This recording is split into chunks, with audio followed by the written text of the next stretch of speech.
So hi, this is Claudia Filos, and this is Office Hours for HeroesX.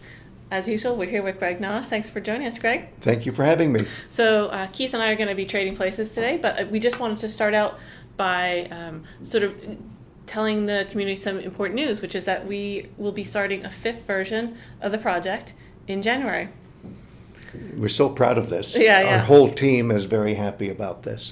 So what we're going to do is we're going to post a link to the quote-unquote about page where you can pre-enroll in our community discussion board. And this is important, I think, for several reasons. One is that if you're someone who has joined most recently and you feel a little bit stressed about what you would like to accomplish within the time frame left within this project, this version of the project, what we call the 4th version, or v04, will end in mid-December. And by end, I just mean that participants will not be able to work towards a certificate at that point. However, you should realize that the content will still be open to you. You can still get in and watch the videos. You can still get in and even read comments on the discussion board. Oftentimes, you can still even post on the discussion board, but we won't really be monitoring it actively, okay, once our project closes in mid-December. But if people want to work towards a certificate and they feel they can't do it in the time we have now, they'll be able to enroll in the 5th version of the project. I think January 6th through May 4th will be our dates. And it's going to be the whole thing again. We're going to have new discussion questions. We may revise a few of the annotation questions, content questions. But as always, we look forward to building that community. And I might follow up by mentioning, and you could maybe give some details later, that it's possible to enroll for credit. Yes. Okay, great. Thank you. Yes. Should we talk about that? Yeah, Please Let's do. Okay, so we haven't sent out information about how to do this just yet, but I can post this later today, as we're filming this today. What you can do is there is a way to earn credit for participating in our project by not just enrolling in edX, but also by enrolling in Harvard's Division of Continuing Education. And if you do that, you will get access to all the content that we have, but those students also participate in live video dialogue with the head grader, Kevin McGrath, who's been working with you, Greg, on this project for too many decades? years. Yeah. I think 3 decades sounds right, or at least 2 decades. And so he just has so much experience in helping people read out of the text instead of into it, right? Exactly. And he is a master at what we like to call close reading, and then a special kind of writing that corresponds to close reading,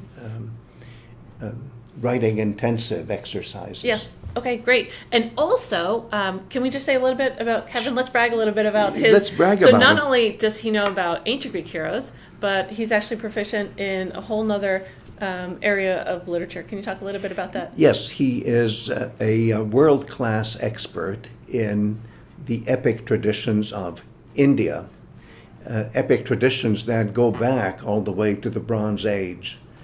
He has published several books on this epic tradition, and just now he has contracted with Cornell University Press in the Myth and Poetics series, for which I serve as general editor, for yet another book on ancient Indian epic.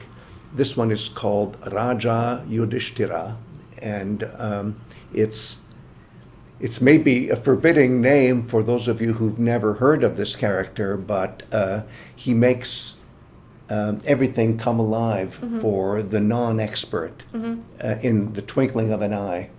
So he really knows about heroes within this context. He knows about kingship, about charioteering. I mean, there's so many areas of crossover for us. So that's super exciting. And I just want to say about that, I had the great fortune to take the DCE sort of edition of the class. And tell them what DCE is very quickly. The Division of Continuing Education, Harvard's Division of Continuing Education, or you could Google Harvard Extension School. There are lots of ways you can find it, but we'll post the link. And I mean, all I can say was truly a transformative experience. Well, and that is how my professional relationship with my colleague Claudia started. Yeah. And it's been a very, very creative and productive relationship. It's beautiful. Okay, so on to our next topic. Hi, I'm Keith DeStone, and you already know that this is Greg Nagy, and we're here for some discussion of the discussion board questions, starting with the hour 20 discussion question, which, just as a reminder, is Phaedra expresses her desire to be an athlete like Hippolytus and to be a hunter like Hippolytus. What is this desire telling us about her relation to Artemis and about the relation of Hippolytus to Artemis? That's such a lovely question, and it reminds me of why the Hippolytus is my favorite, I think, text that we talk about. Mine too, really. There is one answer in particular. There are so many good ones here. There's a contribution by Jackie Manley that I wanted to highlight here,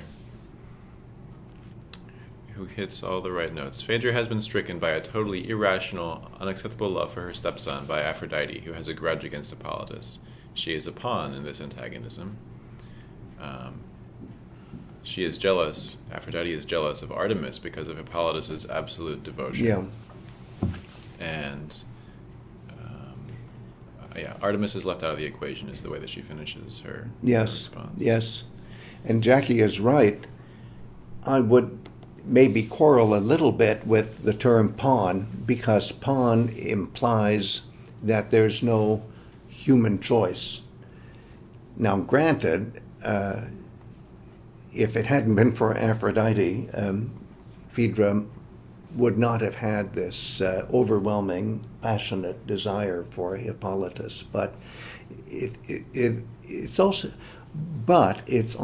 clear that there is some kind of cooperation, and it has to do with who Phaedra is, what kind of a person she is, and I think Aristotle's formulation about plot and character works very well here. Sure, plot trumps character. The plot requires Phaedra to fall in love irrationally with Hippolytus, but there's still the character, and the way the character responds is a matter of human inclinations, even choices. So I love that about Greek tragedy, that there is this balance. And if we say pawn, it makes it sound too much like a chess game that is inevitably, shall we say, engineered by the gods. But the humans are also players in this, and that's why I wouldn't say pawn, but I still love Jackie's question. So I hope you take that, Jackie, as a constructive criticism. But then as you go on, I like the way you say that Phaedra is acting irrationally. And that, again, I think is a factor of character as well as plot, and how, in the end, she is self-destructive. And you could say, well, maybe she was always self-destructive, and this is just the way it plays out. And that is tragedy. I'm not minimizing the way it plays out, because it's so all-important. And this whole myth was one of the most influential myths of the entire repertoire of tragedy in the ancient world. So it doesn't get better than this. We also have something from hour 21. The hour 21 question is, the myth of Pentheus is a story of an initiation gone wrong. Do you agree or disagree with this statement? We got a lot of answers here as well. And we were talking about this a little bit earlier, and we thought we might talk about something said by Serendipity 11, who comments, again, this is a case of women being portrayed as irrational, emotional beings being manipulated by a male authority figure. So again, we have this idea of who's a pawn and who's controlling, and we talked about that just now. Yes. Okay, male authorities. Well, I take your point, Serendipity 11, that there is a lot of male authority going on here. And sure, this is a society where males are in charge, at least in the public. But I would keep coming back to what I see as a fact, which is that females are in charge at home. The male is not the boss at home for the household. And that makes Phaedra, who is the lady in charge at home, even more interesting. How does she manage the household? And here's where the role of the so-called nurse becomes very important. Trouble for us is that in our culture, we can't quite imagine what a nurse is, but let's stick to the absolute basics. In tragedy, the figure of a nurse is the number one female confidant of a character. And by the way, it can be a male character as well as a female character, as we see in the Odyssey, where the so-called nurse, as we translate the Greek trophos, is closer to Odysseus than his own mother.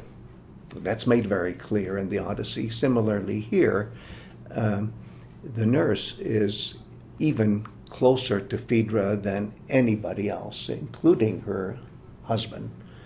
And she is a kind of substitute mother, but also a substitute girlfriend to whom Phaedra can confide. And so when it comes to male authority, yes, there is that as a kind of umbrella, in the sense that everybody accepts the role of males as leaders in the community. But I'm interested also in the family. This is not just a story about a community, but about a family and what goes on inside a family. So much of what we've talked about, so many of the heroes, their family connections have been highlighted throughout Yes. all of this. On the subject of women and irrationality, Yes. and being correct or not correct, I find it interesting that there are two kind of levels of that when we come to the women in the Bacchae. We have the choruses of women who relate correctly to Dionysus, and we Yes. have those in the family of Pentheus who relate incorrectly. So there are distinctions between how rational or irrational, and how under the control of Yes. the male authority.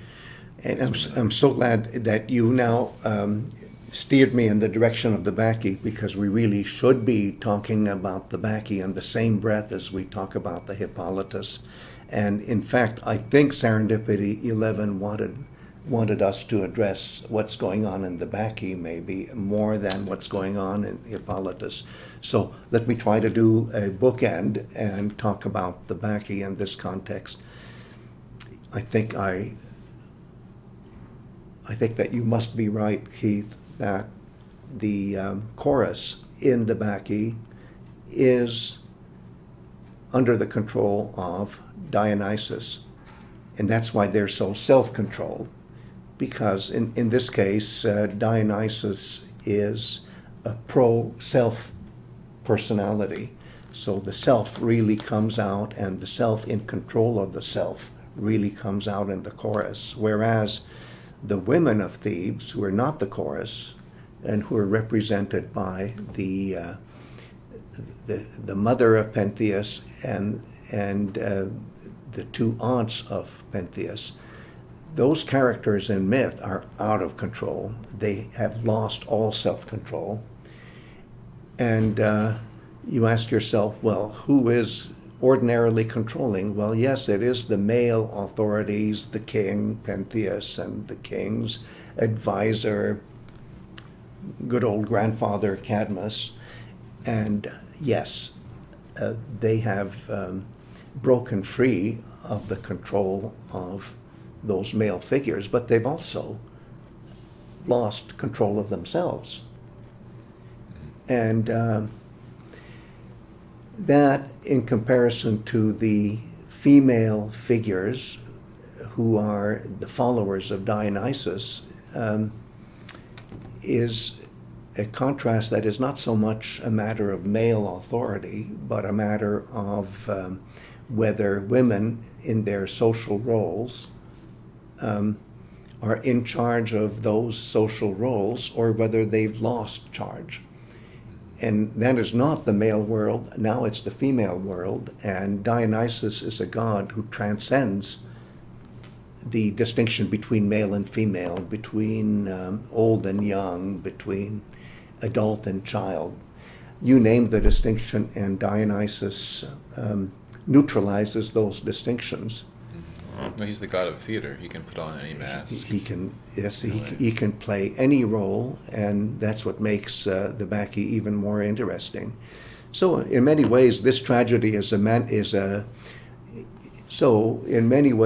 tragedy is a meditation on the roles of women as well as men, and how women as well as men can lose self-control.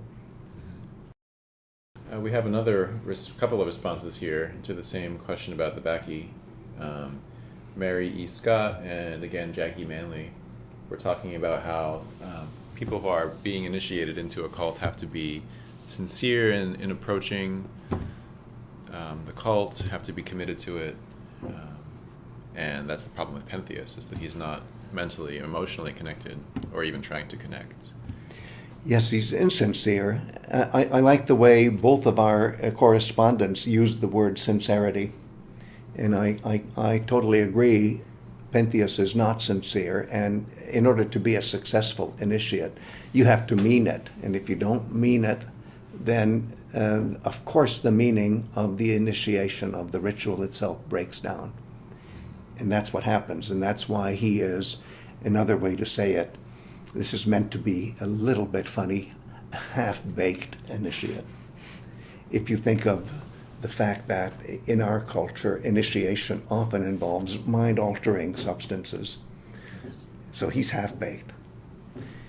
And he is sneaky, let's face it. He is sneaky. He is going to spy on the devotees of Bacchus, hoping to overthrow them, hoping to eliminate the influence of the god Dionysus, in whom he's not fully believing. I shouldn't have said believing. That's an anachronistic way of saying it.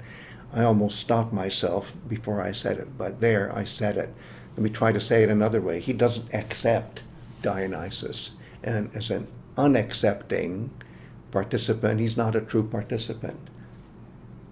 And his meaning is destructive, not, it's not a matter of joining in the fusion of experience, which is what the god is all about. So I really love those two questions. Related, but... Well, but it will be. One thing I was thinking about is, what you were saying about nurses, right? Mm-hmm. About the relationship between... That's how we started. Right, and so, then I'm thinking again about... And what you've been confidants writing. and girlfriends. Yeah, about those relationships and about the kind of conversations and songs that would happen between those relationships, right? Oh, which is what Sappho is about, intimate girl talk. Right. Yeah.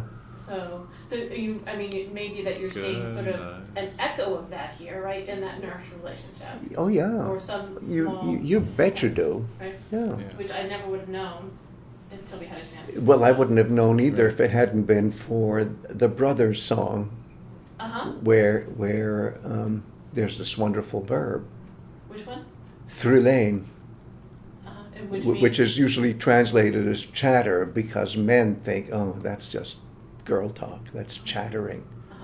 But it's of primary importance, right? It's primary importance, and it's expressions of affection, trust. I don't know, and I love the kind of relationships I have with my girlfriends. Yes. We have a group of women who've been meeting every week or every 2 weeks for almost a decade. Oh, I love it. And those conversations are so amazing, and you do have a different way of communicating, and you do have a different tempo. And well, wait till you see this Posidippus epigram, where, it's always a make-believe epitaph. You imagine somebody who died, and then what would be their tombstone inscription. That's what an epigram is for Posidippus. And here's this lovely girl who's fun-loving, who spends all night listening to songs of Sappho with her girlfriends. awesome. If I interpret it right. Yeah. Okay, and then only at dawn, when the sound of the loom of the weaver's shuttle gets underway, is the work ethic kicking in. But you party all interesting. night. You party all night And that's a in woman's the activity, company of too. your girlfriends. Right, the weaving is a woman's activity. Oh yeah, and then you continue well. working with your girlfriends, but at night you party, Awesome. and there probably lots of naps, whatever. Presumably. But I just love the joy and the carefreeness that this epigrammatist, and that's why we say epigrammatic, because an epigrammatic statement or any kind of self-expression is very compressed. Uh-huh. So you just get little And so then- hints Right. and flavors.